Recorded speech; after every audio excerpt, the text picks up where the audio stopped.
and welcome to Woman Vision TV. It's where women talk. I'm Nadia Jordana, and I am doubly excited today about my guest, Gwen Marty. I've known her for a number of years, and recently she embarked on a new and fascinating chapter in her life. I won't spoil the surprise for you. Let's go talk to her and hear all about it. Gwen, hi, great. I'm so glad you could be on the show today. Thank you, Nadia. I'm so glad to be here. I haven't seen you for a while. It's been quite a while, although you and I have known each other for what, 27 years? That's something about like it. that? Yeah. But we haven't changed a bit. You look the same. So do you. All right. Well, now, when I met you, you were a teenager. Mm-hmm. Now you're the mom of 2 teenagers, Mm-hmm. and you're working multiple streams of income to make ends meet, Mm-hmm. and a new job on the horizon, I understand. That's right. That might kick out a couple of those other things. Right, for sure. And then this new opportunity comes along to be on, is it a reality show, a documentary? What do they call that? It's a show called Hockey Moms, and it's a docu-series. Mhm. But the producer will say docu-series / reality or docu-series / soap opera, because all of our lives are soap opera. Aren't they? And it's a really neat show. They follow 4 women, 4 moms, all who have kids in hockey. I am blessed to only have 1 child in hockey. One of the moms has 5 kids in hockey with a newborn. Another has 2 kids in hockey. And the other has 1 also in hockey. So it's we haven't met each other, the other moms. That surprised me. I was watching the show, and it felt to me like, oh, they must all know each other. So that Yeah. was interesting to find out that you don't even know each other. Those are 4 completely separate stories, aren't they? Separate stories altogether.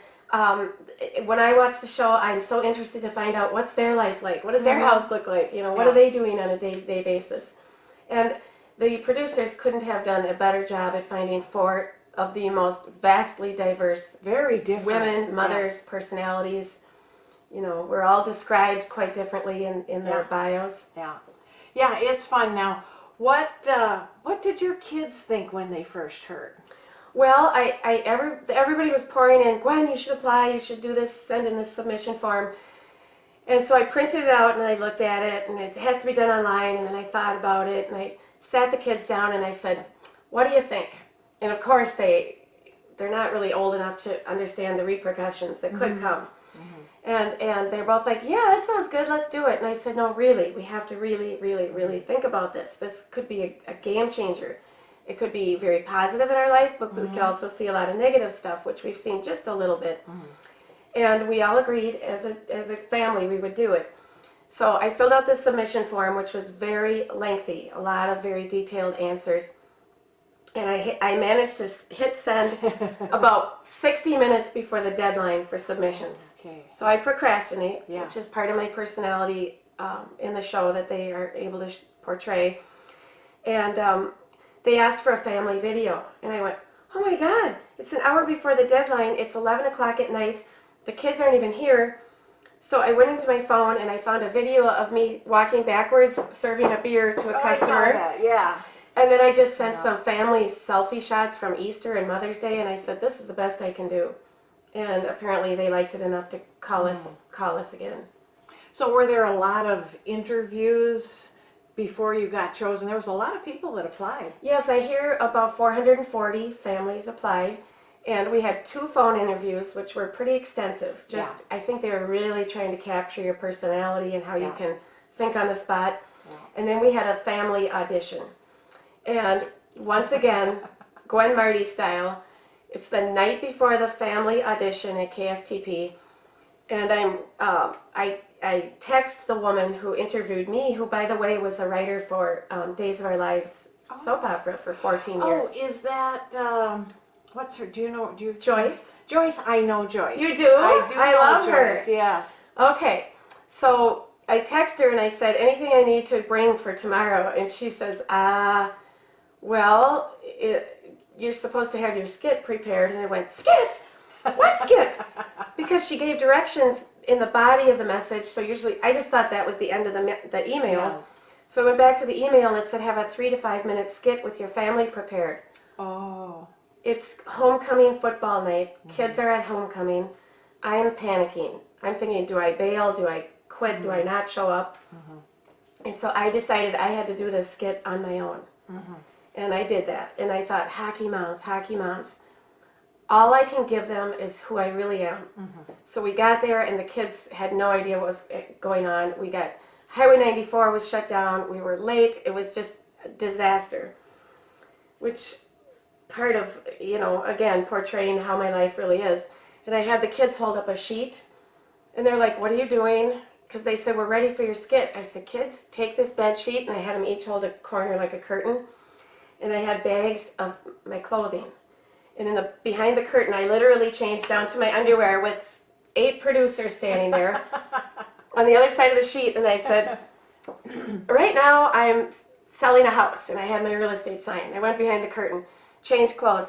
Oh, now I'm the nice, calm hockey mom going to play hockey, but really inside I'm frantic about getting to the next job. And I'm late for my son's game, but I'm just going to act like one of the moms. Then I come back around.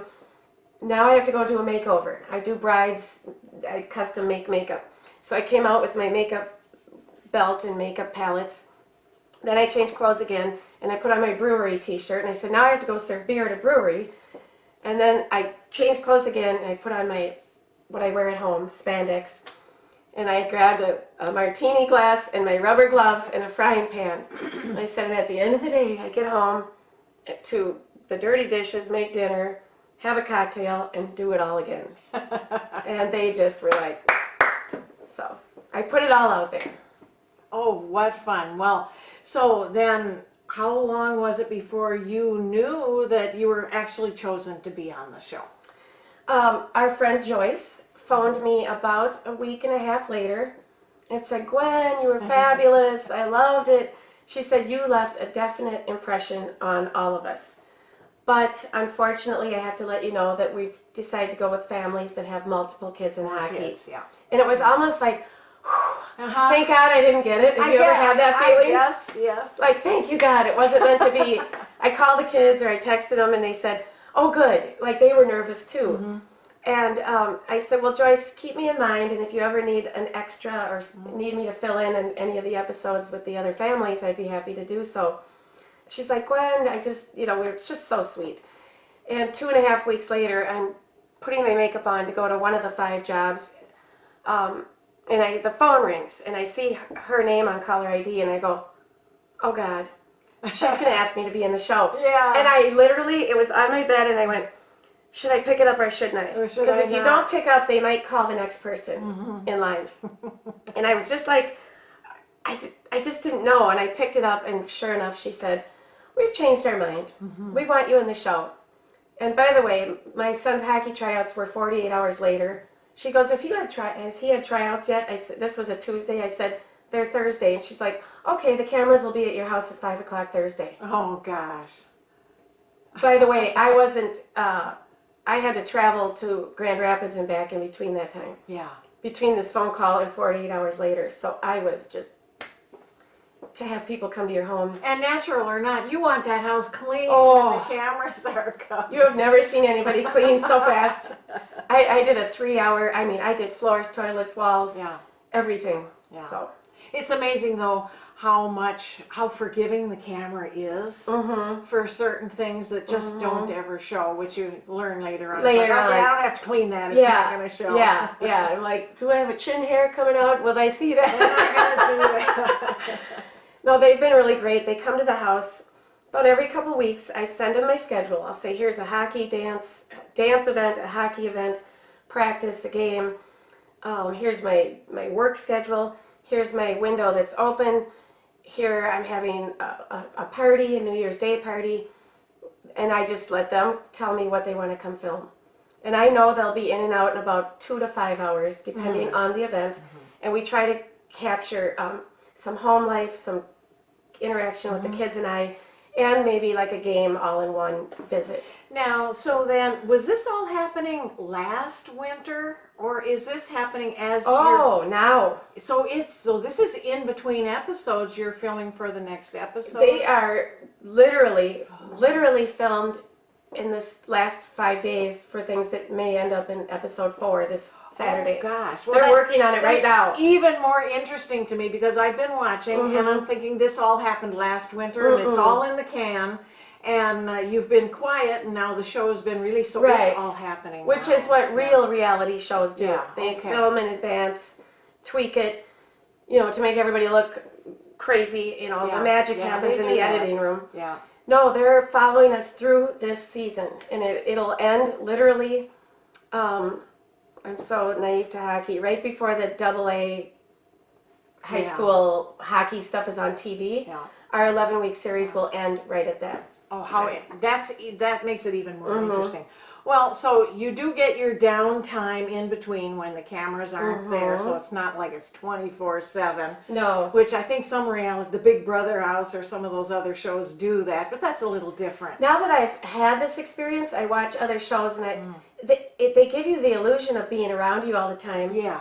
And then I watched, like last night, I have no idea what it even was. It was nothing I would ever, I don't even know the title, but I could tell it was reality, and I'm like, look they shot all that in one day. And then they broke it up to make it look like you're out at the farm, and then you're having dinner, and it's could, look like... You get wise to noticing how they do those things. The producers, McCally-Lee Entertainment, are fabulous, and they're very real. They don't ask us to act anything. They said, just be yourself. Because we picked the personalities we want. Yeah. We want to show what your life is truly like. Yeah. And I'm willing to really be all out there and give them that. They're just really... They've done a program called Minnesota Travelers for 2 years now. And they featured our town where I met you in Stillwater. Oh, okay. Twice. It's a really nice documentary on Stillwater. I'll have to watch it. Yeah. Well, now that brings me to another question. Saturday I was watching, and I wonder, how do you keep it so real? Which I think you did a fantastic job. You were having a serious conversation with your boyfriend, and I thought, how do you keep it real with the cameras there? Well, I don't know if it's a divine intervention, but do not feel anything. I do not feel like it's an elephant in the room. Once in a while, I tone down because I would probably be even more animated in certain areas of my life, but for some reason, it doesn't. It's a piece of plastic with a lens. I don't see it as a human being. That must be part of the personality that they're picking because they know you're going to be able to do that. Yeah. Yeah. And watching episode 3, it's already aired, so we can let the viewers know that I talked about my hormones. I laugh because I was so crabby with Doug and my kids and everybody. And I went to see my hormone doctor, and I got everything leveled. And it's been about 3 weeks since that was filmed. And I am like a new person. So it's real all the way. That's fun. It's fun to see that and to see it be real, and it felt real. So it was just interesting to know. I haven't ever done anything where I was living my real life on camera. I plan ahead to do these things. I know exactly what's going to happen. It's very different. Yeah. Well, let's see. Is there anything I was thinking? Will there be a season 2? Hope and pray. Yeah. Let's get people watching. Let's get people liking the Facebook page. Our goal is to maybe see a larger production company pick us up, or not production company, station is what I was trying to say. Yeah. Have a station that may say, we like what you're doing there, put it into syndication. It's the producer's baby. We're in the show, but it's his baby, and I hope for his sake, they're just wonderful people, that this would get picked up and keep going, and that they would keep us too. Yeah, that would be the other thing, because then it would be national, and there might be keep you 4 families, or keep some of the 4 families. Anything can change when things change, or add other families, but then that might make a difference. But it's an interesting enough program. It is, and we're Minnesota, and we're close to Canada, and I mean there is no more hockey played than right here. Yeah. So it would be silly to shoot it anywhere else, and I think we're doing it. We're doing a good job. And right now it's being shown Channel 45 is the way, I can't think of the call Yes, letters of the I station. have it right here. K. Well, I guess I didn't have it. Yeah, KSTC 45. That's Yes. it. And I'll put it on the screen. And then 6 News, KAAL TV, and My 9 Sports Network. Those 3 stations are all sister stations. Yeah. So it's being seen in both the Dakotas, the Michigan Upper Peninsula area, a lot of Iowa and Wisconsin. Okay, and I'll find the websites and the information. I'll put that on. Any Okay. words of wisdom before we go? Well, be careful what you say. You cannot take it back.